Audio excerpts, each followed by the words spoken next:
Yusni Aziz is one of 3 photographers who were selected to visit Ljubljana before the opening of the exhibition.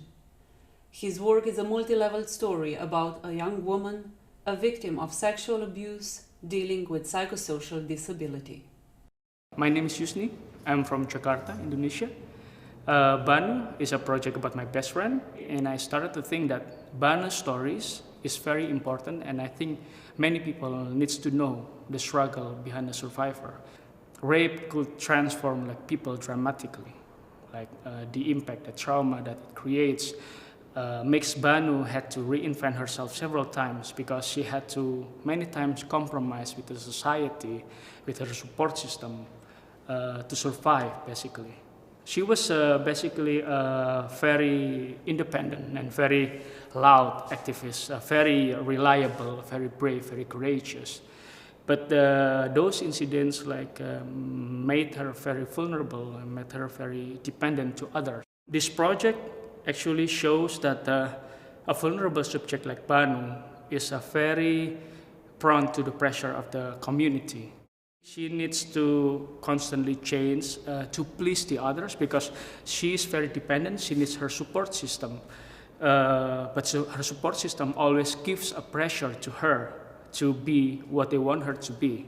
So at some point, she has to choose whether she has to become her true self or she has to compromise her identity to become a person that they want, because she cannot live without them. But she also has to be true to herself.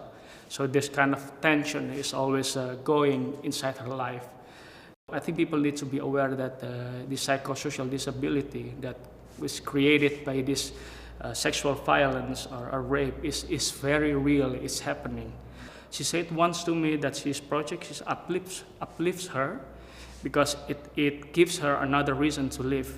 Yeah, I think until now it's a very collaborative situation, and also that's why in this exhibition, I don't want to only show my pictures, but also her pieces of works, her writings that you will see inside her blogs later on. She's been trying to unravel her situation herself. She even makes it as a thesis, she tries to understand what is the idea of suicide in a philosophical way, more specifically in the perspective of Jean-Paul Sartre.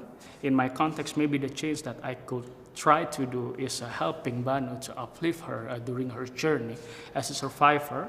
I'm hoping that this also will initiate a larger debate on how we could create a more equal society. They don't understand how to handle, they don't understand how to deal with this kind of situation because we've never been really open, and it's actually a bit of taboo still in our society. So I think, I hope with this project, as a photographer, I could spark this debate, maybe make it more open.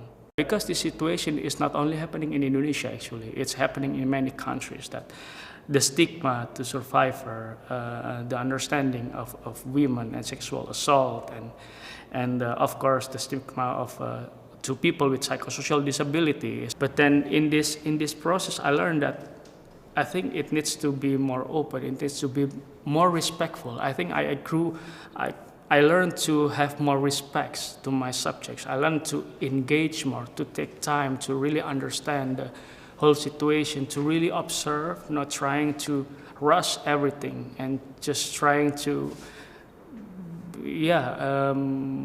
just immerse maybe with her life and not pushing, not trying to set up things or trying to make good works. Well, for me personally, I learned that maybe pictures are not enough. For me, pictures here gives the metaphorical or the emotion of the story and maybe some certain information, but I still need more objects, even her voices, to really give justice to her life. Otherwise, I don't think it will be complete. So as a photographer, it helps me also to expand my perspective of what photography could be and what can be used within a photography project. And of course, the process, the engagement is also important.